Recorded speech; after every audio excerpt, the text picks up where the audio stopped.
Okay, I'll wait.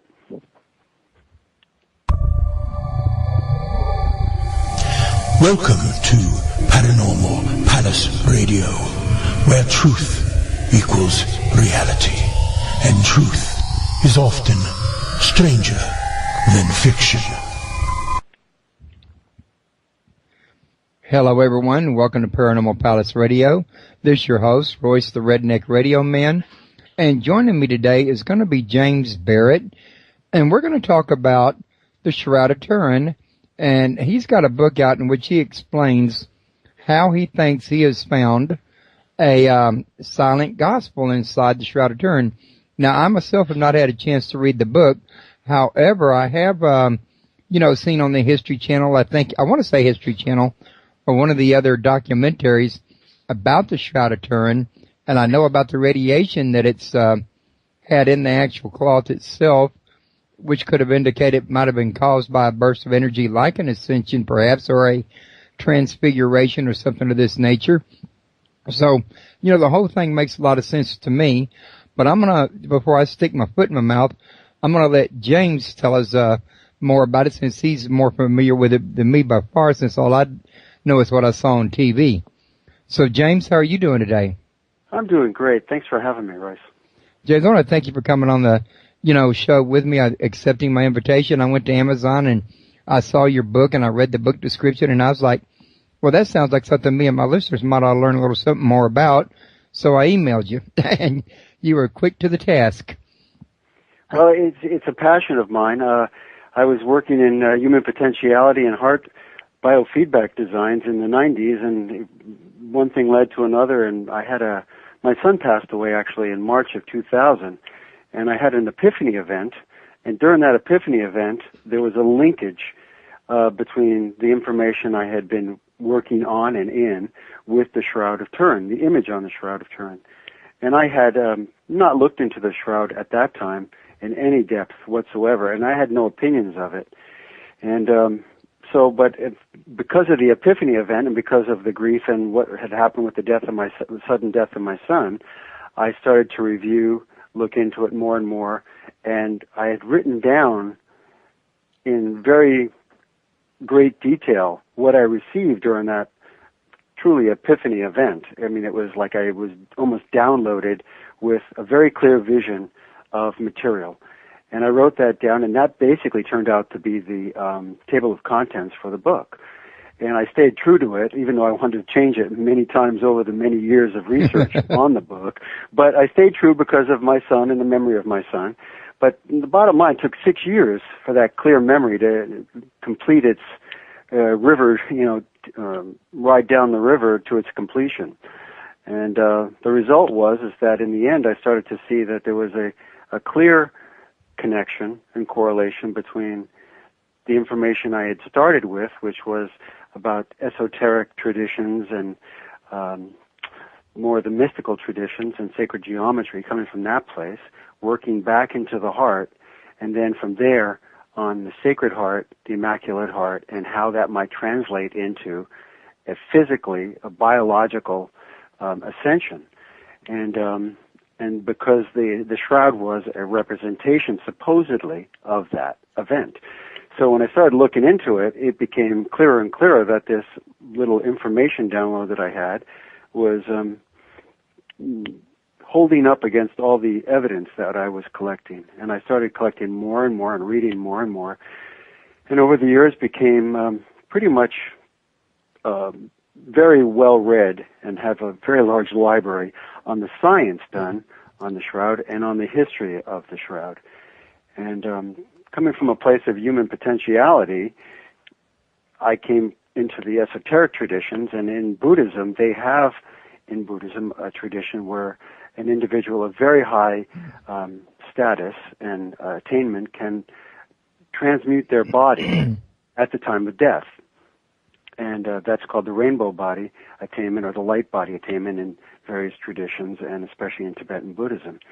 And the information in that area that I was reading a lot about and that got me interested in the heart and heart biofeedback devices was mirrored in the Christian tradition. And I was born and raised a Christian, but I wasn't really a strongly practicing one and hadn't followed any strong, go to church on Sunday type of thing. I'd really gotten off into the more Indian, Buddhist, the Sufi traditions and looked into seeing how they approach spiritualism, especially coming from the mystical side of things.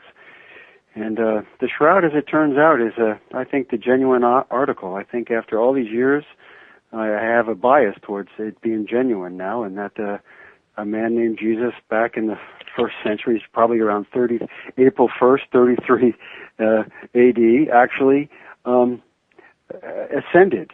And that process, when it's read in detail, mirrors a lot of the processes that other individuals have had in other traditions. And in detail, you can read these, even modern ones. There's modern accounts of people, say, in Tibet or India or China, that have literally transformed their body in front of people or next to people. And these events are really quite well documented. So how would a person do that? That became really my interest. And if the best way for me to understand it was to take all the evidence on the Shroud, which is extensive. It's very extensive. There's been lots and lots of research done on the Shroud, from pollen samples to tons of different types of mapping techniques and rendering techniques on it. And what I've come to believe is that article has embedded within it, it's the only article, let me put it this way, it's the only article that Jesus himself actually produced for mankind. Every other gospel account is written by someone else of him and of what he said. But this is the actual object that he left. That's interesting. That's interesting. James, I didn't mean to interrupt you there. That's fine. But I don't know if you probably thought of this already, but by embedding it into the Shroud of Turin, there could be no way for man to go and misinterpret it or edit it or anything like that later. There is, as of this moment, there is no grounded rationale in science for how the object was created. We cannot replicate it in any way. Now, I know on the History Channel and the Discovery Channel, there have been shows. I've watched them all, and I have a lot of other tapes of other people. But what the truth of the matter is that when you take all the anomalies, okay, on the Shroud, the blood was deposited first. That we know. And then on top of that, later on, so all the forensic evidence was laid on first. Then the image was laid on. And the image has a photographic styling to it. It's in a negative. So it's not the positive image, it's the negative image. And only in 1898, when Sekinopia actually took a picture of the Shroud and was developing it, did the actual face and the positive actually show up for the first time. So only in recent times. That's why it is my belief that this object was left specifically for these times. And when I think of it, I get goosebumps. I'm not sure why, but I really feel that the object was left to be interpreted. Before this, it was an object of faith, and now it's an object of science. And under science, there is no faith involved. You actually try to tear it apart to find out what makes it tick.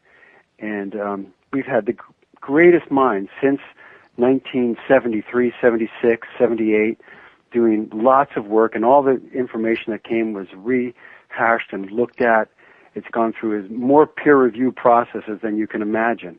And what we end up with is we have a piece of cloth that's basically 14 feet and 3.5 feet wide that has an image in negative on it, and the image itself is done in such a specific way that we have no idea on how it would be possible to actually imprint like that. It's not actually in the fibers. The image is actually in the starch on top of the fibers.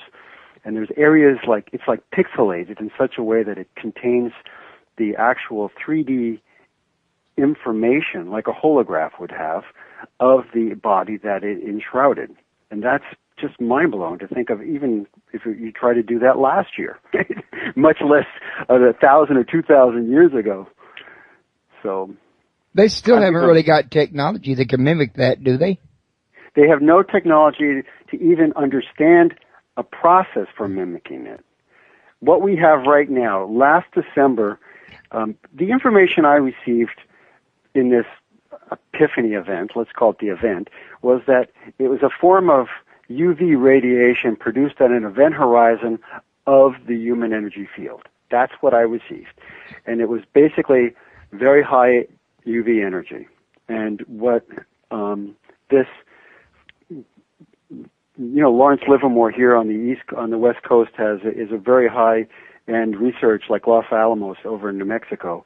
And there's one also in Italy. And this Italian research institute, the guys that work there on the side did this research on the shroud to see if UV lasers could produce a similar effect on modern linen. And what they found out was that specific UV range down in the low end with very brief bursts of laser light could in fact produce a similar type of effect.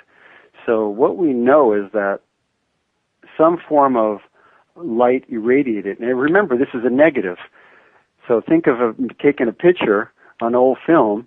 You have to have the light reflect off the image and then back onto a plate, and the plate, let's say, would be the shroud. But this shroud was wrapped tightly around a physical human body, and so there's so many anomalies with it and characteristics that make it so unusual that trying to figure out a methodology for it is very, very challenging. Yeah, I would bet it is, especially if you wanted to mimic it exactly and not just a similar effect. One of the things I wanted to ask you now, because this is something that's controversial in the church, as I'm sure you're just as familiar as me, is that people always say, well, you're going to resurrect into a physical body. You're going to resurrect into an astral body or, an ethereal body, whatever they want to call it, the terminology they prefer best. In your gospel, can you tell if this is a resurrection into a physical or a non-physical body? What I believe from all the, say, 12 years of effort that I've put into this is that, and this is based also on other, not just Christian religion, but on other belief systems, is that you have a soul and you have your thinking, rational, cognitive mind.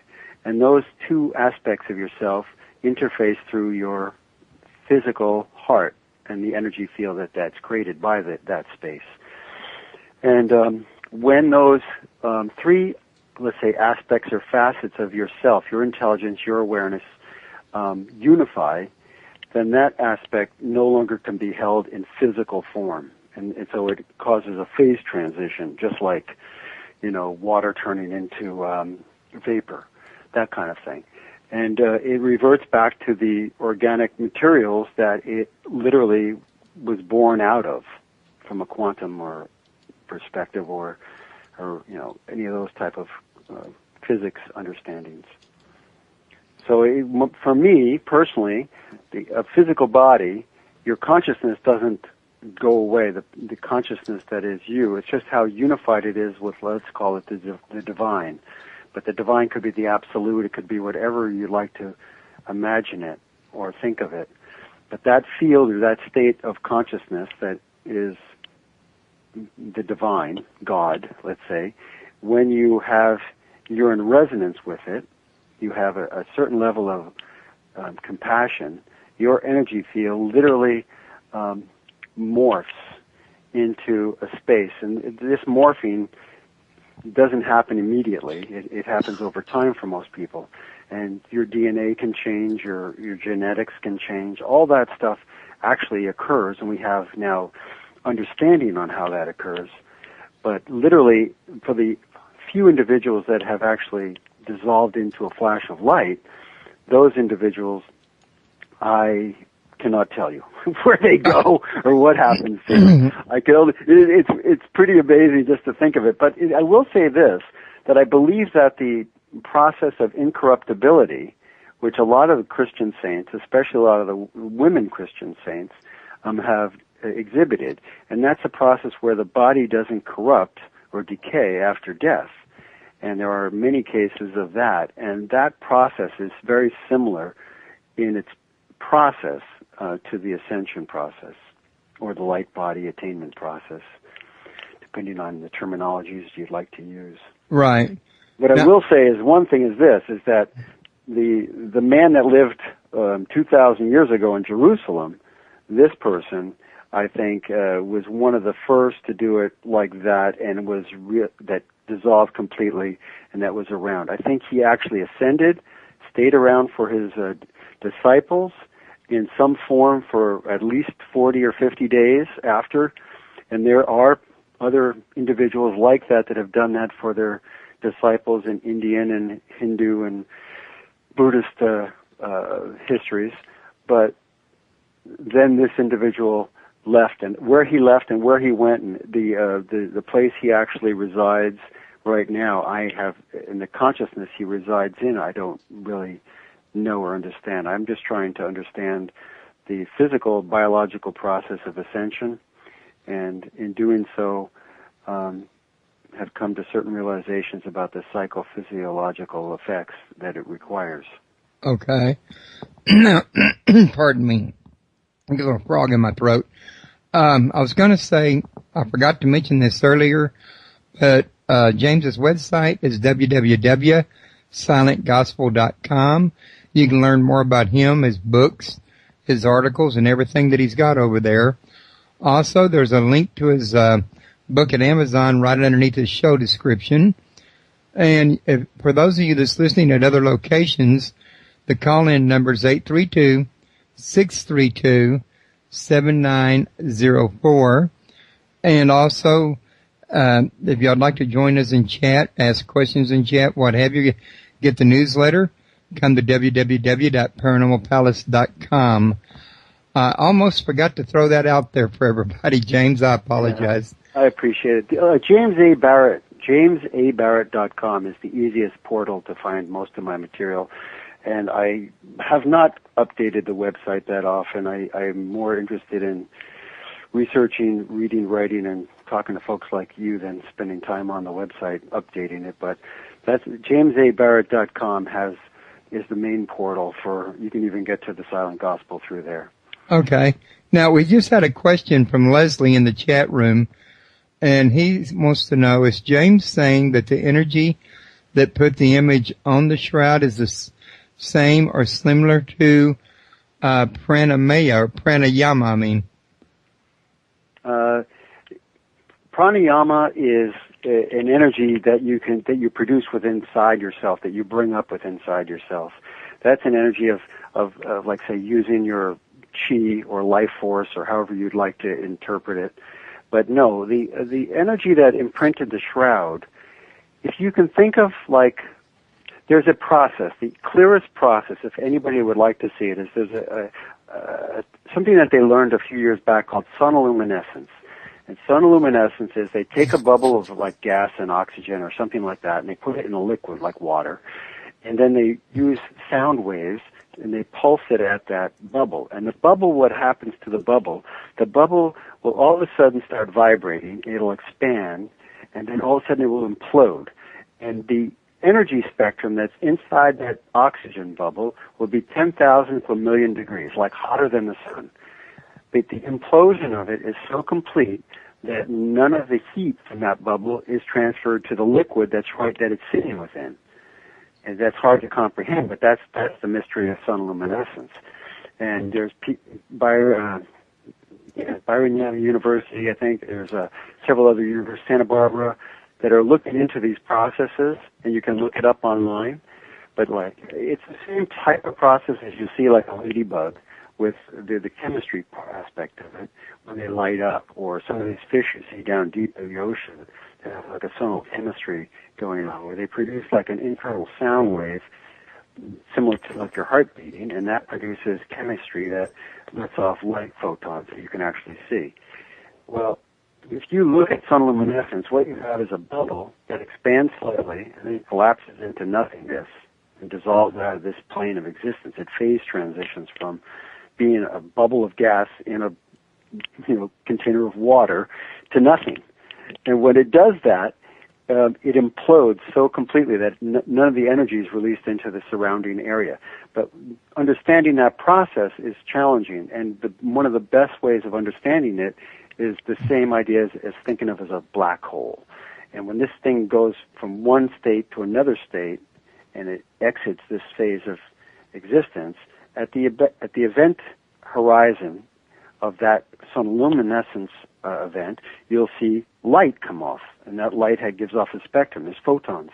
And the same type of thing happens with, I believe, with the ascension process. Not in all cases. Like I said, I believe right now that from incorruptibility of the physical body, there's ranges or stations of attainment all the way up to the place where an individual at the time of death chooses to leave in what is called a rainbow body. That is what it's termed in Tibetan Buddhism. It has a similar name in other countries and cultures, but it's a form of taking your light body and dissolving your physical body. And sometimes pieces of nails or septum, your nasal septum, hair, things like that might be left on the ground afterwards. There's those are relics that are well considered. But the bottom line is that these individuals, and this is the take-home here, is that it requires a level of loving and compassion to even begin the process of awakening to reality. And the cool thing is that these individuals in the shroud, what's happening is they are literally tweaking our physics. So these objects, like the Great Pyramid did, sort of, just by trying to comprehend how it was made, it is literally morphing our notion of our physical reality, and it's changing the laws and the rules, because the basic laws and rules don't apply to how the shroud was created. We can't put it in a box and say, okay, this is how it happened. How do you take a human physical body and all of a sudden, poof, it's a flash of light and it's gone, you know? That's hard for most people to comprehend. But I believe right now very strongly that the process is a skill set that's teachable and learnable, and most people can, if not learn it, can begin the process by just doing acts of kindness. Okay, so acts of kindness would be one thing. I'm sure there's others, like what, maybe meditation, soul searching, or other things like that, maybe? Well, meditation, I think, and contemplation. Contemplation and meditation are two separate things, and they both together are the practices that most of you can think of it as prayer and other terms, but you basically place your attention on something that you're looking to attain, a gain that you're looking to achieve, and then you put all your awareness on it. But the reason for meditation, or all practices, in my view, are to condition the body to recognize the aspect of yourself that I believe is guiding the whole template, which is your soul, your Atma, the non-local component of your identity, literally. And we have done studies with the heart devices and other tools now that have demonstrated that. I will share with your listeners today that this is the way we actually see an event, you becoming aware of an event. When you're hooked up, and we hook you up to a device, several devices actually, and we have some kind of computer, and it's going to show you images and sound on a screen, and that computer's in a Faraday cage, so you can't affect it by local electricity, and we're showing it to you. What we know now is that literally your heart becomes aware of an event that's going to happen in time, at least 6 seconds. Okay, that's the minimum, prior to the event actually happening in time. And that 6 seconds, what happens is your body sends out signals to the brain 1.5 seconds later, and then the brain and heart communicate back and forth. Then they both send out information to the entire physical body. And the physical body then produces little proteins, neuropeptides and polypeptides that are emotion-bearing chemicals and other chemicals that are going to specifically prepare you for the event that's about to happen in time that hasn't happened yet. And what we also know is your cognitive awareness it becomes aware of that event literally a second or so, milliseconds after the event has actually happened. So there's an aspect of you that's operating in non-local space that allows you to prepare for an event physically. And the example I gave in lectures is, Ross, you and I are walking down a trail hiking out in the brush there, and all of a sudden we come upon a big-ass rattlesnake, right? And you were trained to love rattlesnakes. You were trained to love all kinds of reptiles, and you're not afraid of them. And you immediately go, oh, look at that, and you go forward towards it. Me, I have a phobia of snakes and all things that slither. And I jump up 3 feet in the air, turn in midair, and I'm running the opposite direction before my feet even hit the ground. The preparation for that, seeing the snake, is taking place in your body before you and I actually see the snake. But how far before you see it now? At least 6 seconds in time prior to us actually... So it's not an amount that most people would notice unless they were, looking for it? No, like I say, we're just walking. We're not thinking about it or anything. We're just walking along a trail, and we come upon a rattlesnake. A 3.5-foot rattlesnake sitting in the middle of the trail, right, sunning itself. You've been prepared. Your perception of that event is such that you prepare for it, where you find empathy and, oh, look, there's a snake, and you lean forward towards it, and you're interested in it, and there's no fear in you at all of the snake. And me, I have a deep-seated fear of the snake, and I'm running the other direction. Well, when we actually see the snake, all of those chemicals for that event, the adrenals, everything that's going to be required for that event, has already been set in process. And it's specific to you and specific to me. That's hard to understand, but that's the way we now know it to happen. And we can sequence that in actual milliseconds. So does that come out to be the same as if, for example, the chemicals you're going to send out with fear are actually sent out before you become afraid, as if some part of you knows you're about to become afraid before you actually become afraid? That's what I'm saying, exactly. The chemicals are being produced before you're even aware, cognitively, that you need to be afraid.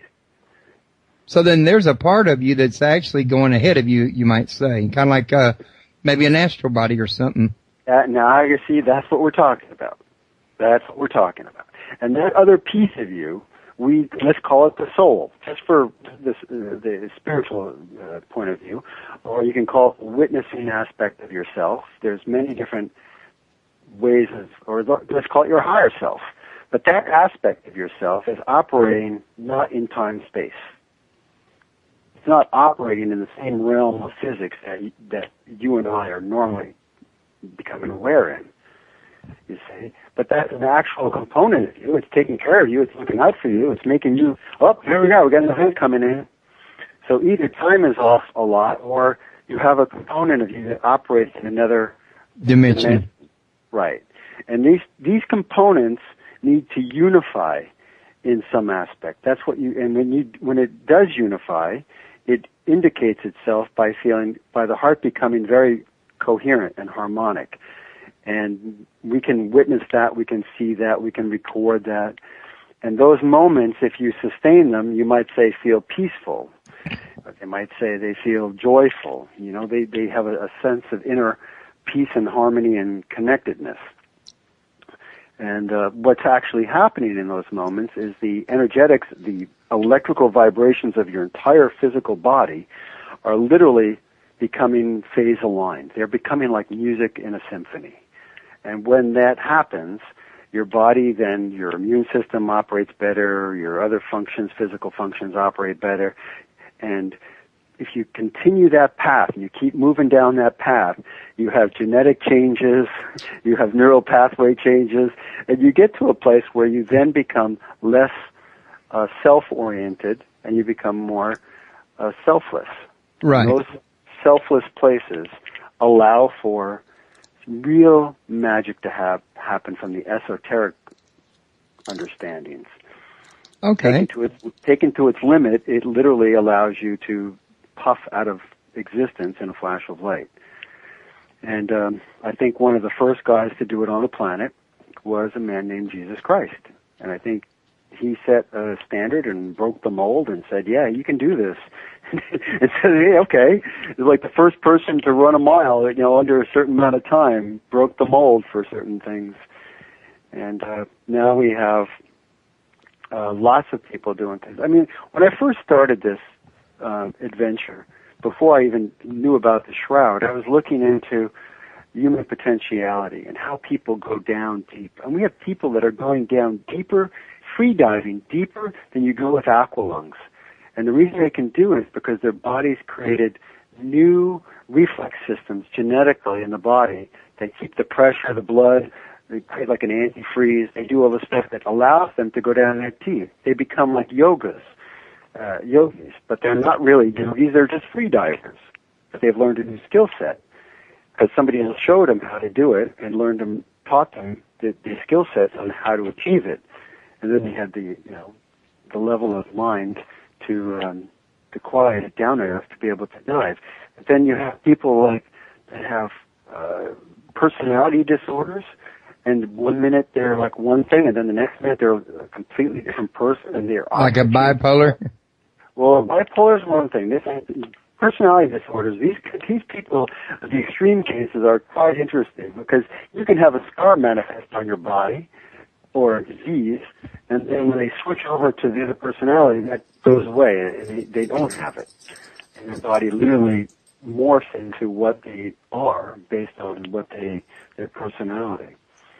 Then you have people that have had like stage 4 cancers that have been given a placebo, and all of a sudden 3 days later walk out and they have no sign of cancer in the body.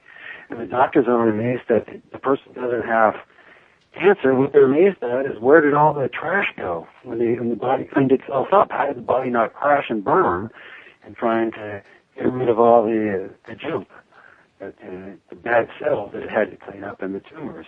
Right. And I've witnessed this with my own eyes, and these type of things, when you see them, you kind of then go, how did that happen? And it leads you to, it's like a slippery slope when you actually get down the rabbit hole, and you keep finding things. I've met so many interesting people on this path, and some of the things that I've seen with my eyes have really, truly been amazing. I mean, I've had tools from the Pear Institute that allowed you to operate computers without your hands on it, just using your mind. Right. Random generating programs back in the, early 90s. There was so many different things. The guy that helped us do the original heart device came from Wright-Patterson Air Force Base. Some of the stuff they were doing was hands-free, using your mind to operate computers without, for paraplegics and people that couldn't use their body. I mean, he could sail his boat by using his EEG and a computer. Some of the stuff is truly amazing. This is a long time ago now, and some of the current stuff is even more amazing that's out there. Okay, now we got some questions building up. You may want me to kind of throw out there for you real quick, like before we get too many. One of them was Leslie. He had a question in there about, let's come back to that. He wants to know if you were referring to the idea of higher bodies like on the other planes of existence, the etheric, the astral, the mental, the causal, etc. The energy comes for these higher aspects of self. Then he asked, why does this involve the concept of quantum energy? Myself personally, I have researched heavily quantum mechanics. And I firmly believe that in the next few years, novel ideas will start to emerge to replace quantum mechanics, because quantum mechanics is very limited. And listen, we've spent almost 100 years here trying to merge quantum mechanics with Einstein's concepts of relativity, and we can't do it. And we come up with all these novel, very complex ideas like string theory and et cetera, and we still can't marry the two concepts. And there's no bridge to make the big and the small work. Yet I know that I'm a macro object, but at the core, I am a quantum object with all these little atoms and molecules operating. So it's very challenging, and I think we're going to morph from that idea. William Tiller, myself, I think is one of the most brilliant people out there right now. I have followed William Tiller for years and years and years, and he's done research, and some of his current research has been phenomenal. And what he's demonstrated, what's missing is consciousness. We don't have a place in our current physics for consciousness. We don't place it into the model or into the mix. There's no area to add consciousness as, even though from the very beginning of quantum mechanics, the observer, which has to do with consciousness, plays a central role. We know that. But there's nowhere to fit it because it's hard to define and to quantify. And because of that, without adding that, most of our physics is very, very limited. And that's what even all the great masters tell us. And it really comes down to mind. It's controlling your mind and inner self-management of it. And William Tiller, I think, has an idea out there right now that it's been around for the last maybe 5 or 6 years at least, but he has an idea that there's basically 2 levels of reality, and consciousness helps to interface that in intention. When you have consciousness, which is awareness when it's focused is attention. And that attention, when it actually becomes personalized, is your perception of things. And William Tiller has a model that helps to describe it much better. But in terms of the etheric body and all these different concepts, he's on that similar line. I have not, all I know from my research that I can speak clearly on is that there's 3 aspects to your personal identity that you can recognize easily. One is your egoic self, the idea of your cognitive, rational thinking mind, and that aspect of yourself operates in space, time-space, right? It's like the part that helps you go and put things into a linear motion. And your heart acts in the moment, and your soul is timeless. There's no time.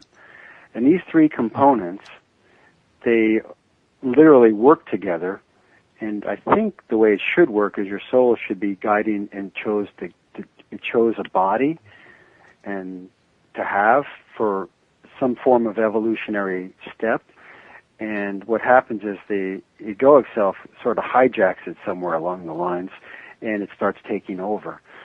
And the people that have high degrees of inner self-management, they find a way to pull these 3 portions together and allow the heart and its natural organic intelligence to help guide the situation of life. And people that do that, you might say, have great intuition. They do quite well. They make good choices. But that's all I can speak to. I can't really mention the etheric body or any of the other types of concepts that are out there on that. Okay. Shoot me another one. Just what I was fixing to do. Coming back to it here. Now, Jen was wanting to know, wanted me to ask you about the Buddha. She wants to know, did he do the ascension process before Jesus? No. As far as my understanding, and I've read several accounts, no. The Buddha was basically cremated. In his disciples, there's various levels of attainment. And let me put it simply, in my view, and I will get called, and people, if they want to email me, it's james@jamesabarrett.com, and that's my email, and you can email me on this. But from my personal opinion on the whole thing is you have various stages or stations or levels of attainment. And the first level of attainment is just recognition that you have more, there's more to reality and existence than the little I that's talking all the time and worrying about tomorrow and eating and the body and physical. And this other aspect, once you become aware of it, it grows in strength. And that's the witnessing component of yourself. And that witnessing component, as it grows in strength, it if you allow it to guide your life, that's basically an awakened person, because then you become awakened or enlightened to the nature of reality, which the reality is that the soul is the part of you that's animating your physical. But that's the base camp. That's the starting place of awakening. And then from that place on, you can go deeper and deeper and deeper to various levels. And different systems have different stages that they recognize, or different stations that they recognize in terms of attainment. But in terms of the highest levels of attainment, you have like the bodhisattvas and the people that are awakened in that nature. And then each level of their attainment, there's, I think, 10 layers of bodhisattva attainment before they become totally able to transcend and liberate totally. When you liberate totally, basically your body doesn't corrupt. You dissolve. Some people shrink down in size. Other people will shrink down in size and disappear completely. Other people will dissolve completely in a flash of light. And there's various stages that can be recognized that. And in those various stages are the various levels of veneration inside the sects or the orders that they were a part of. But from my understanding, the Buddha did not, but the Buddha did live 500 years before Christ. Yeah. and the information that the Buddha had was available in Egypt and in Damascus. Archaeologically, we know this. Hindu practice was too. I mean, they were trading heavily from the time of, Alexander the Great, all the way through the times of Jesus.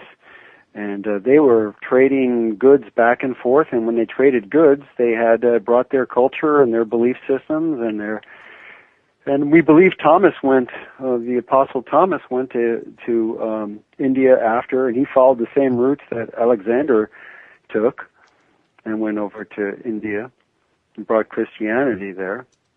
And so for me, the notion of a non-dual self, I think, begins at least 2,500 years before Christ. And then, 1,500 years, you have the Hindu traditions and the various Upanishads and that Rig Vedas and things like that start to come into play. And then you eventually, out of that system, you birth the Buddha. And the Buddha births in the Tibetan Buddhism didn't start really until about 700, 800 AD. 800 AD, the Padmasambhava is the great saint that was asked to come over to the regions of Tibet. Another interesting part about the Tibetan story and Buddhism there is when the great guru went to Tibet to bring Buddhism to Tibet, to the Bonpo, that area was an expansionist country, a warlike expansionist country. It controlled all northern India, it controlled all over Pakistan, it controlled all the way up into a good chunks of China. And it's funny that, ironic, I guess, or karmically ironic, that China basically came back and took over all of Tibet.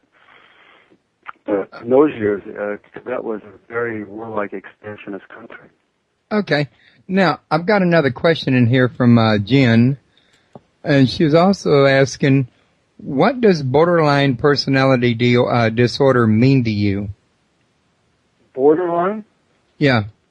I'm not a doctor, and borderline personality doesn't have a reference for me.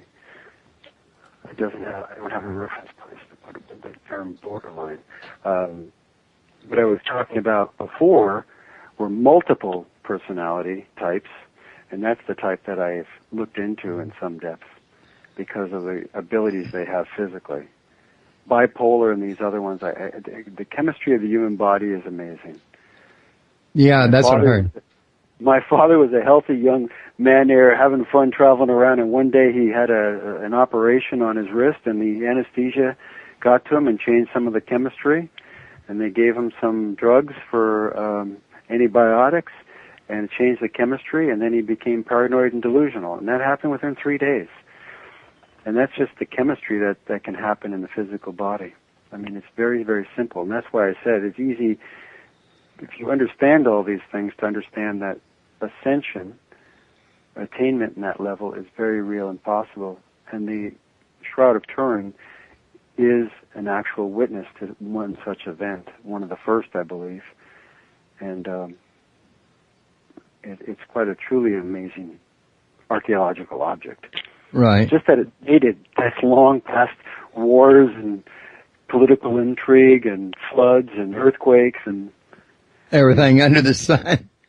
Yeah, I mean, the other thing that's interesting about the shroud, it was only recently given to the Catholic Church, and the Catholic Church didn't own it. It was a family, a royal family in Italy that owned and had custodial stewardship of the shroud for like literally 600 years almost, Okay. And the shroud is related to the Templars, which is interesting. It has a Templar side to the story, because it was literally picked up in 1204 by the Templars. There's so much going on with the shroud. It's a storybook. That's why I called my book The Silent Gospel. There is literally a history and a story there and a physics embedded in this image, and it's wordless. There's not a word on it. Well, there is letters on it. There's a death certificate that was placed on it, probably when the shroud was approved to be removed from the grounds where it was crucified, where the crucifixion happened. Okay. Yeah, I heard something about Anthony West claims that where he was crucified, supposedly the Ark of the Covenant was underneath there, and his blood dripped down to the mercy seat on the Ark of the Covenant, but to my knowledge, that hadn't been proven. Yeah, none of that information am I aware of. I've followed the history of the shroud, the Sudarium over in Spain. I've looked into several concepts. The actual object itself, to me, is mind-blowing enough. It's just think of this. This individual was spiked with 7-inch spikes through his wrists and feet to the cross, and he was flogged with over almost his entire body. He had a crown of thorns stuffed on his head. There's so much blood on the shroud, and the torture that was revealed by the forensics research is much more brutal than what we originally conceived of or thought of. I mean, it really makes the passion look kind of shallow. I mean, it's really it's an amazing object. There's so much on it to discuss and to talk about. There's so many ways you can, spin off of it. Okay. I was about to ask you myself, and I had something a minute ago and I kind of lost it. One of the things I wanted to know, because we've been in here about an hour already, is Are you planning to have another book on this same subject, say go into more depth or anything like that, or you doing any workshops or anything like that? I'm doing another book. That's what I've been researching, and really what it's been about is putting together most of the details on the book from the shroud perspective are done. I'm working on the actual biological, physiological process of ascension, how the body is able to transform, especially this level of radical transformation and what it entails. And some of the actual details have been challenging for me to compile because of there's not many scientists out there that wish to talk. They'll talk in generalities about the shroud itself, but to understand the shroud, you have to talk about ascension. As soon as you talk about ascension, all the scientists think that's theology, that's religion, and it's a dangerous subject because the church and other people in Christianity will possibly come after you because of things that you believe or say based on that. So even the church itself will not acknowledge the shroud as a genuine object of the ascension, the resurrection process, I mean. So it's one of those type of areas where it's really been challenging to get collaboration on, to get the final pieces put together. Most of the biology of it is there, but the physics of it is impossible. like I said, the only person I have that I really love and believe in right now, and that might have a model that helps, is William Tiller. And he's like an Einstein of our day. He did work on the heart material with the heart math people. He worked at Stanford University and crystals and other things. He's really quite a brilliant man. He's getting up there in years, but so am I, actually. So, yeah. So I'm working on it. I have one here, and the next one I put out there will probably be some form of like ebook that's a $10 download or something like that. It would be something easy for people to put out and print, because the printed version and going through the effort of getting it printed and proofed and everything becomes quite a ordeal. Right. Well, I can imagine. I've thought about it myself, and I don't want to think about it. But, yeah. Thomas Honkblood's in the chat room, wants to know, do you believe in reincarnation? I absolutely do believe in reincarnation. I don't really have a firm handle on how it's possible.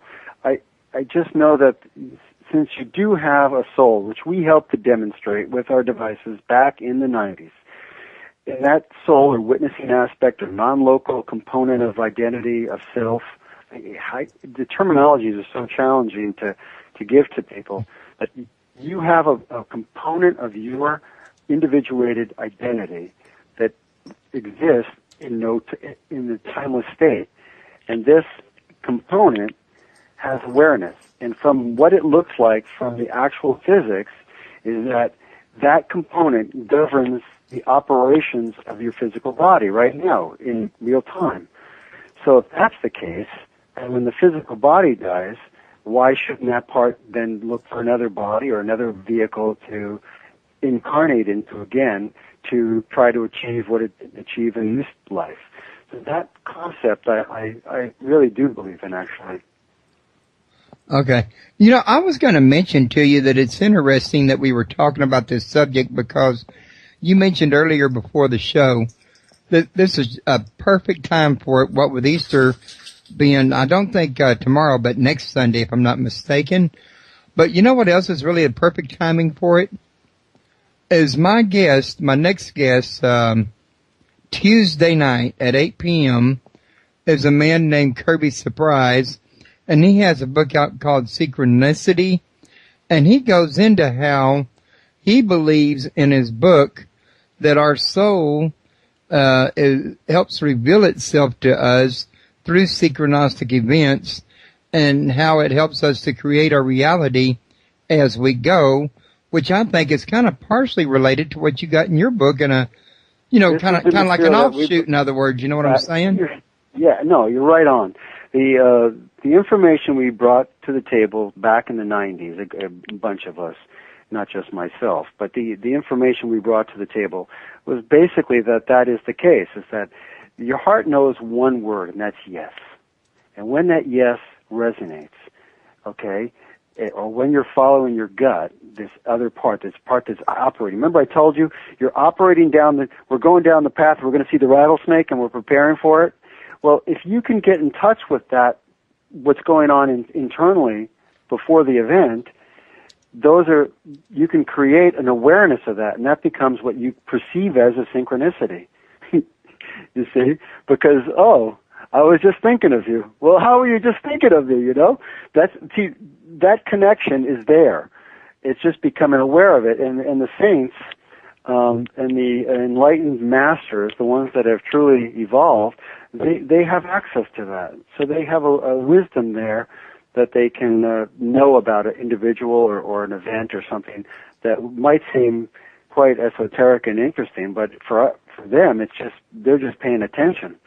That's all. I mean, they're just paying attention and following what's going on. And so I think you're right on. The synchronicities are information that your heart knows and is the intelligence and the seat of your soul. And that's the access, the portal point. And heart meditations and things like that focus on those areas using breath or intention or visualization help to connect you with that intelligence. And when you get connected with that intelligence, then you will have more and more and more synchronicities occurring because you'll be more and more in step with what your soul knows. Okay, turn left right here. And all of a sudden you find yourself turning left right here, and you bump into so-and-so and say hi, you see? But that information is made aware to you before in time. And that sounds very bizarre to a lot of people I know, but the facts are the facts, and you just have to kind of go with the flow on it. And so to say, okay, if that's really the reality then there's a way to listen to it. There's a way to learn about that. There's a way to become more skilled at picking up those cues. Yeah. Which I think it takes time to develop. I was going to say, why don't we go ahead and pull a wrap since we've been at this here for about an hour. And, been trying not to tell you this, but and I've been hearing your voice garble, from place to place, and I don't know if it's coming from your end or my end because, it's happened with other guests, but it never happens to me. It always happens to my guests. So, one hand wants to say, well, it ain't happening to me. It must be on their end. But on the other hand wants to say, why does it always happen to each one? Because each one can have a problem. So right. I don't know what's going on, but I thought maybe since we do seem to have it, I mean, it's not bad and the shows still come out pretty good, that we might want to go ahead and call a wrap. Okay. Well, call me back anytime. I'd love to chat more. If anybody wants to email me, feel free. Oh, actually, I was going to ask you if you'd mind if I called you back because you're really a great interview and you're a very interesting man, and I love your subject matter, and I want to thank you for introducing me to Father Tiso. As I mentioned to you earlier before the show started, I've already been in contact with him, and he's doing Lent right now, so I'm waiting until after Lent to actually try to schedule something, but I've seen his video on immortality and, how it's connected with your work, and I think it'd be a great follow-up to what you got going on, but he probably won't be here until June because I'm pretty well booked through June. All right. Well, he's a great interviewer, and anybody that wants to look him up online and, YouTube him, he's got some wonderful things. The most interesting point there, though, is that he's a Catholic priest that has done the work. I mean, he's been in retreat, he's done the work, and he is quite an amazing individual. And if somebody listens to him, then he might have more. He might hold more weight than I do, and I recommend that because he's a wonderful person. Okay, yeah, and he sounded like it during the video when I was watching it too, by the way, and I'm looking forward to that as well. I'm going to go ahead and cut this one loose, and if you don't mind, I'm going to save your information so we can stay in touch. I've really enjoyed this here show with you, and I've enjoyed meeting you, and thank you for coming on the air. Anytime. It's a pleasure. Okay. You have a good one.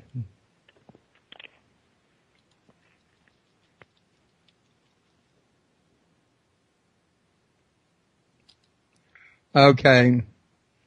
Now, everybody, real quick, before I actually end the show, I want to remind everybody, not only that we got, I put that link in there earlier, and I'll repeat it again.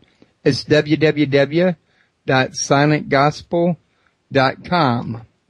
And I'm copying it now to put in the deal. He's also got a www.jamesbarrett.com. He was telling me earlier in the show. Getting back to what I was going to mention earlier, we got that Kirby surprise coming up this Tuesday night. We'll be talking about synchronicity.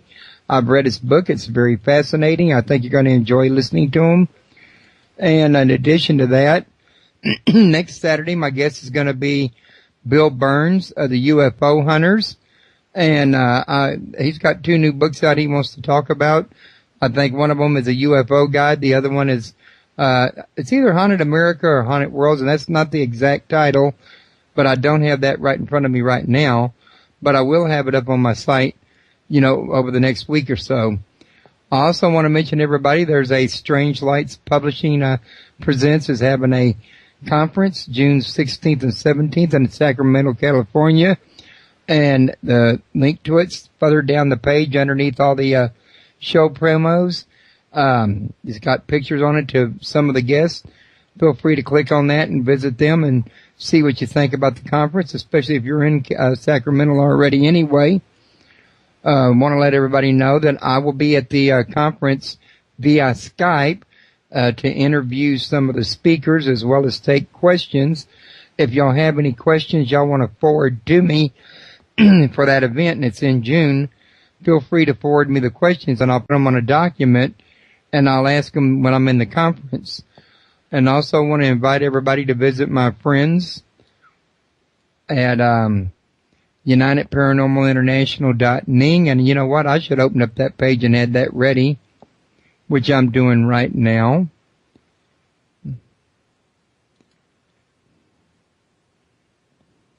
And if you look in the menu on the left also, while I'm doing this page is loading, you'll see a link that says radio shows. Actually, I'm on the radio shows page. I went to the wrong one. If you click on that, you'll see UKPN Radio, JimHarold.com, and the Gralian Report. And those are shows that I would recommend. But that wasn't exactly the page I was looking for. Here's the one I was looking for. And don't forget to visit, actually that same left menu, the Friends link has links to Alien UFO Community, Supernatural UFO, and United Paranormal International. If y'all want to check them folks out, they're great people. Okay, I'm going to go ahead and call a wrap, folks, because I got some spaghetti sauce in the crock pot I want to get to. And y'all, thank y'all very much for coming. I couldn't have a show without you guys.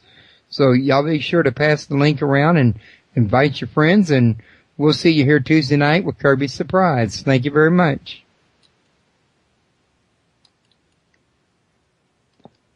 First century is probably around April 1st, 33 AD, actually ascended. And that process, when it's read in detail, mirrors a lot of the processes that other individuals have had in other traditions. And in detail, you can read these, even modern ones. There's modern accounts of people, say, in Tibet or India or China, that have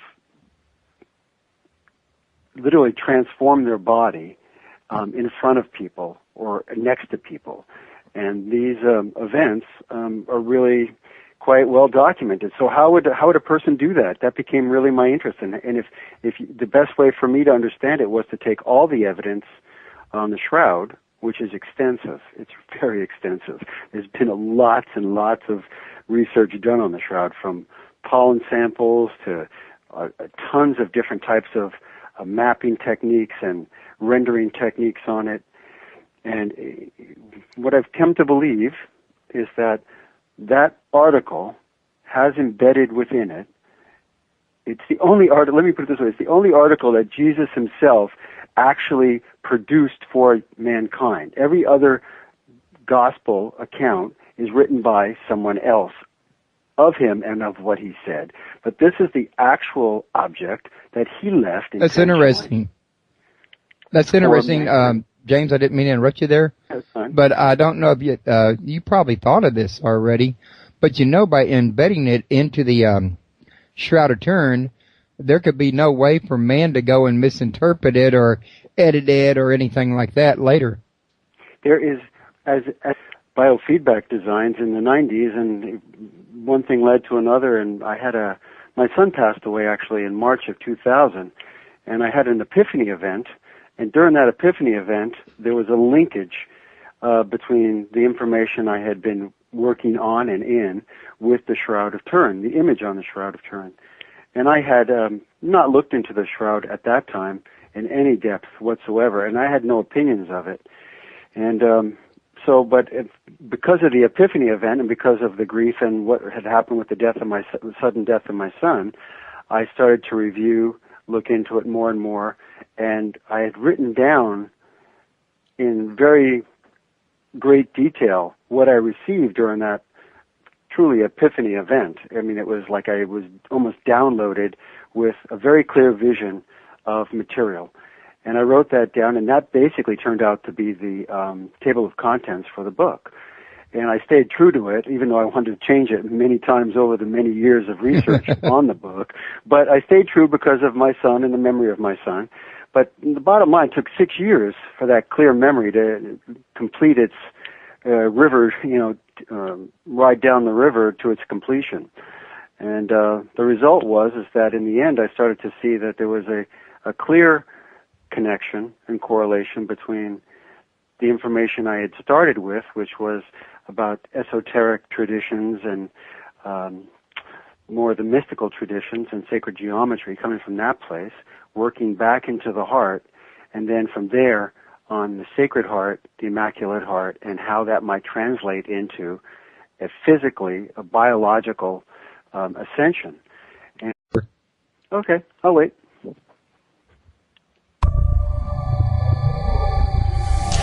Welcome to Paranormal Palace Radio, where truth equals reality, and truth is often stranger than fiction. Hello, everyone. Welcome to Paranormal Palace Radio. This is your host, Royce the Redneck Radio Man. And joining me today is going to be James Barrett. And we're going to talk about the Shroud of Turin. And he's got a book out in which he explains how he thinks he has found a silent gospel inside the Shroud of Turin. Now, I myself have not had a chance to read the book. However, I have, seen on the History Channel, I want to say History Channel, or one of the other documentaries about the Shroud of Turin, and I know about the radiation that it's had in the actual cloth itself, which could have indicated might have been caused by a burst of energy like an ascension perhaps, or a transfiguration or something of this nature. So, the whole thing makes a lot of sense to me, but before I stick my foot in my mouth, I'm going to let James tell us more about it, since he's more familiar with it than me by far, since all I know is what I saw on TV. So, James, how are you doing today? I'm doing great. Thanks for having me, Royce. James, I want to thank you for coming on the, show with me, accepting my invitation. I went to Amazon and I saw your book and I read the book description and I was like, well, that sounds like something me and my listeners might ought to learn a little something more about. So I emailed you and you were quick to the task. Well, it's a passion of mine. I was working in human potentiality and heart. As of this moment, there is no grounded rationale in science for how the object was created. We cannot replicate it in any way. Now, I know on the History Channel and the Discovery Channel, there have been shows. I've watched them all, and I have a lot of other tapes of other people. But what the truth of the matter is that when you take all the anomalies, okay, on the shroud, the blood was deposited first. That we know. And then on top of that, later on, so all the forensic evidence was laid on first. Then the image was laid on. And the image has a photographic styling to it. It's in a negative. So it's not the positive image, it's the negative image. And only in 1898, when Sekinopia actually took a picture of the shroud and was developing it, did the actual face and the positive actually show up for the first time. So only in recent times. That's why it is my belief that this object was left specifically for these times. And when I think of it, I get goosebumps. I'm not sure why, but I really feel that the object was left to be interpreted. Before this, it was an object of faith, and now it's an object of science. And under science, there is no faith involved. You actually try to tear it apart to find out what makes it tick. And we've had the greatest minds since 1973, 76, 78, doing lots of work, and all the information that came was rehashed and looked at. It's gone through more peer review processes than you can imagine. And what we end up with is we have a piece of cloth that's basically, and because the shroud was a representation, supposedly, of that event. So when I started looking into it, it became clearer and clearer that this little information download that I had was holding up against all the evidence that I was collecting. And I started collecting more and more and reading more and more. And over the years became pretty much very well read and have a very large library on the science done on the shroud and on the history of the shroud. And coming from a place of human potentiality, I came into the esoteric traditions, and in Buddhism they have in Buddhism, a tradition where an individual of very high status and attainment can transmute their body at the time of death. And that's called the rainbow body attainment or the light body attainment in various traditions, and especially in Tibetan Buddhism. And the information in that area that I was reading a lot about, and that got me interested in the heart and heart biofeedback devices, was mirrored in the Christian tradition. And I was born and raised a Christian, but I wasn't really a strongly practicing one and hadn't followed any strong, go to church on Sunday type of thing. I'd really gotten off into the more Indian, Buddhist, the Sufi traditions and looked into seeing how they approach spiritualism, especially coming from the mystical side of things.